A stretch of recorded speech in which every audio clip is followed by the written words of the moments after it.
Bengals, man. They uh they showed up last night, Sunday Night Football against the Chargers. They if you're a Bengals fan, they put you through a lot of emotions in that one. Ultimately losing 34-27, putting them at 4-7 on the season, currently number 10 in the AFC behind a team that literally did not have a quarterback for half the season in the Dolphins, and a team that benched their QB and put him back in the Colts. Bengals right now, man, they're just they're bad. As simple as that. I mean, Joe Burrow out there, he's doing what he can. Jamar Chase, T. Higgins, Chase Brown, and Trey Hendrickson on the defensive side, but Yeah.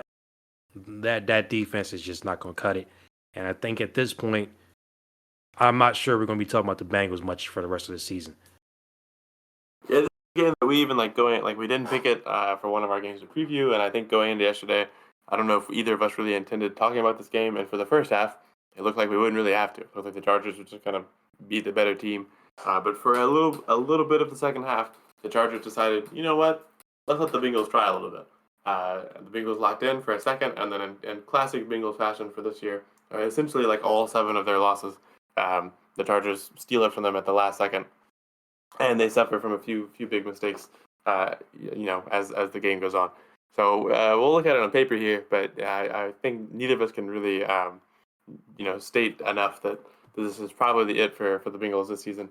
I said they were done at like 1-4. They proved that maybe there was a chance to bring it back, but I think now they've been put in a coffin. And it's unfortunate for the guys you mentioned, Brown, Burrow, Higgins, Chase, and Hendrickson. Those guys are really, really fighting. But otherwise, man, this is a rough team, and it can be rough to watch. So let's look at it on paper. Justin Herbert goes 17 for 36, 297 yards, 2 touchdowns. Led his team in rushing with 65 yards, including a 30-yard scamper. He did lose a fumble. J.K. Dobbins was second on the ground with 56 yards and 2 touchdowns, one of them being the game-winning touchdown when it was 27-27, and he just took off, got it in, took it away from the Bengals to bring them a little bit of heartbreak. Ladd McConkey, all-time name team for him for sure. Led the Chargers, big rookie moment for him in the air with 123 yards on 6 receptions. So huge day for him, cutting up the Bengals defense for sure. But Will Disley was second with 80 yards and a touchdown, followed by Quentin Johnson, who had 48 yards and a touchdown. So McConkey and Johnson definitely have been a pretty strong duo for the Chargers. It's nice to see.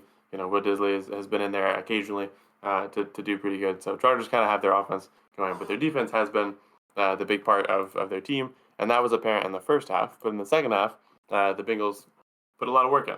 So on paper, Joe Burrow goes 28 for 50, 356 yards, 3 touchdowns, no picks.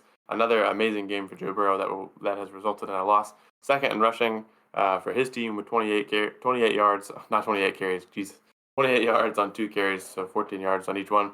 Chase Brown was the leader on the ground with 80 yards.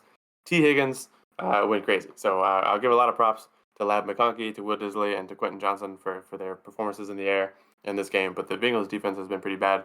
The Chargers defense has actually been pretty stout, and it's been pretty hard to score against them. They've been good at forcing interceptions, which they don't do here.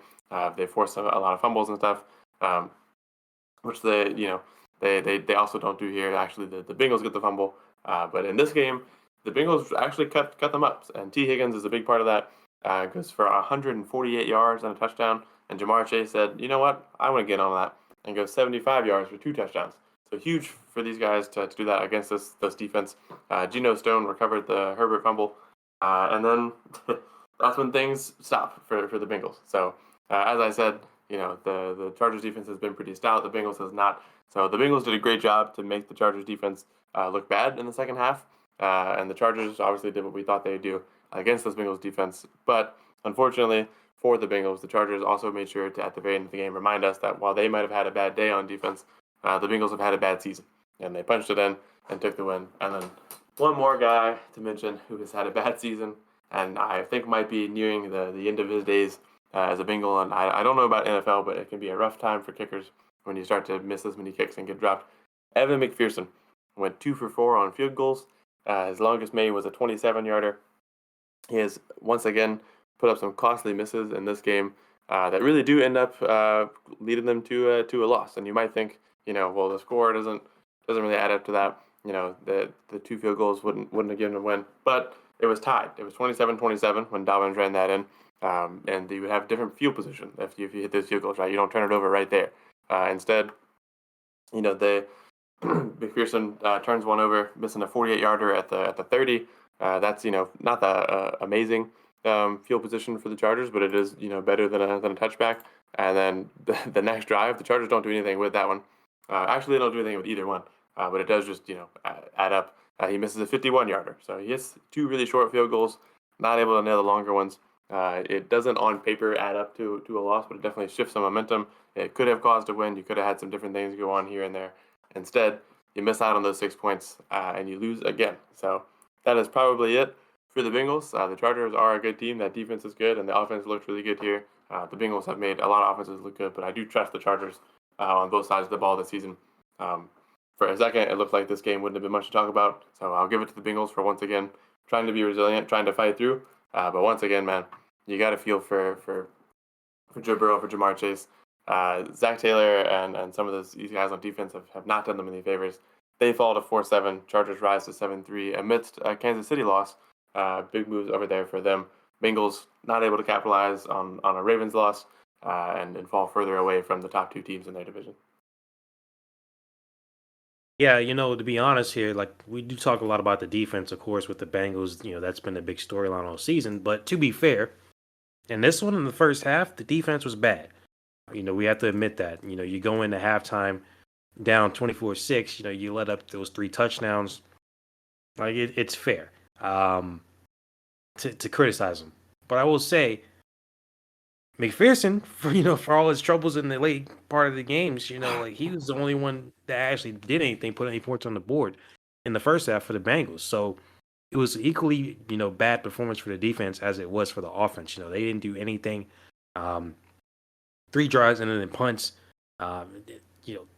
Like that's just not what we expect. And I understand how good the Chargers defense has been all season, how high they were ranked coming into this game. But a lot of that storyline as well was the fact that, they didn't really play the greatest quarterbacks. I mean, the best QB so far they really played, I guess, was Bo Nix, considering how well he's been playing. But, early on, Gardner Minshew, Bryce Young, they played Justin Fields, and Justin Fields beat them. They played against Mahomes beat them. The Bo Nix game, Kyler Murray, you lost to them. You lose to Spencer Rattler, not Derek Carr, and, Jameis Winston. Like, not really the greatest QBs out there, right? So you're not, as well as the defense has played, you're not really looking at that list of who they've beaten and saying, hey, this is, a pretty good lineup of QBs who they lost to. Probably some of the better guys on that list. So with that being said, that's absolutely on the Bengals offense for not scoring in the first half. I mean, you only get 2 field goals. I mean, you at least have to thank Evan for scoring there, but not what you expect from that Bengals offense in the first. So that one is equally on the defense and the offense. And then second half, flip side, it is equally as much credit as you give to the offense for how they played in the second half. You got to give as much credit to the defense, right? Stopping the Chargers. The Chargers basically did nothing for most of the second half. I mean, Justin Herbert at some point, he had like 7 or 8 straight incompletions. Like, they were locking him down for a while there, making plays. You had the fumble. Like, the defense equally got them back in the game, just as the offense did with those big plays, getting down, scoring touchdowns. So, I as much as we talk about the defense, I do want to give them credit. In the second half, like both the offense and defense shared, the blame and the credit in the first and the second, respectively. With that being said, that last drive, man, it's like yeah, because first of all, like it was kind of ridiculous how this even went down, right? So I mean, you're starting with the fourth quarter, early fourth quarter, you get a 3 and out basically. You get a penalty, but essentially what you had is a 3 and out, go down, miss a field goal. You get a 3 and out, go down, miss a field goal. And Justin Herbert throws 3 straight incompletions with like a minute and a half left, not even a minute and a half. Like so, basically 15 seconds came off the clock. In the fourth, you give it right back. So good play by the defense there. Like they did what they had to do, got the ball back for the offense. Offense did nothing. Um, and then in just 4 plays, you let them go from their own 16-yard line. Big play, huge play to Lad McConkey, a couple of huge plays to McConkey, and obviously those Georgia boys out there, those rookies out there, they did their work today. Um, and J.K. Dobbins is funny. You mentioned like Justin Herbert outran him, but he did have that game-winning touchdown at the end.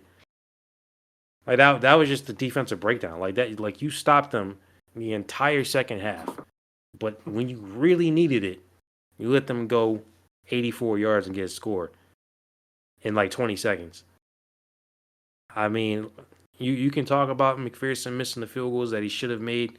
You can talk about even Joe Burrow on that last drive that they had, the second to last, really not making throws, but defense can't allow them to go that far in 40 seconds because at that point, watching the game, I kind of figured that the Bengals, they were going to stop them on defense real quick. They weren't going to get too far. It was going to go into overtime. You let them go down, you score. Now you're sitting at 4-7, like you said, man. You're looking up, up, up, all in the AFC. I mean, everybody's pretty much over you right now. I mean, the only teams that are below you in the AFC are, Jaguars, dumpster fire, Raiders, dumpster fire, Titans, Browns, pathetic, Patriots, they suck. The Jets are a mess. I mean, that's where you are. So, as great as that offense can be, as great as that offense, that passing game, we've seen it be. This is who the Bengals are. At this point, we can't keep saying, oh, they're going to turn things around. This is the week they do it. They're 4-7. They'll have to win every single game for the rest of the season. Go 10-7 and have help. Assume that the Dolphins are going to lose a lot. Assume the Colts and Broncos will lose a lot. I just don't really see it happening. So it's unfortunate that you're wasting such a great season by Joe Burrow and Jamar Chase. They're leading respectively at the QB and wide receiver position. But it's a team game, man. Got to play all facets of the ball. And unfortunately for them, they can't get things right on special teams, can't get things right on defense. And they are where they are right now. Yeah, you definitely got to. I think I agree with you. You got to give credit to the defense. On it is insane. It seems like they were ready to go to overtime when they went to that. I think they maybe thought, all right, whatever. We just stalled out collectively as both teams since that last Bengals touchdown. They fumbled, we tied it up 27-27, and since then we've done nothing. So maybe we're just going to coast into overtime, and then especially because Herbert went 3 or 0 for 3 on the drive before that, and then boom, 28 yards to McConkey. Then he throws an incompletion, and then 27 yards to McConkey. Bengals, take a timeout. And like, hey, whoa, this isn't what we thought was going to happen. And then Dobbins gets the 30-yard touchdown, and it's over. Which is certainly not what the Bengals are expecting, but you cannot allow that. And that kind of breakdown at the end of the game definitely makes me think that, I don't know, the Broncos just beat up the Falcons.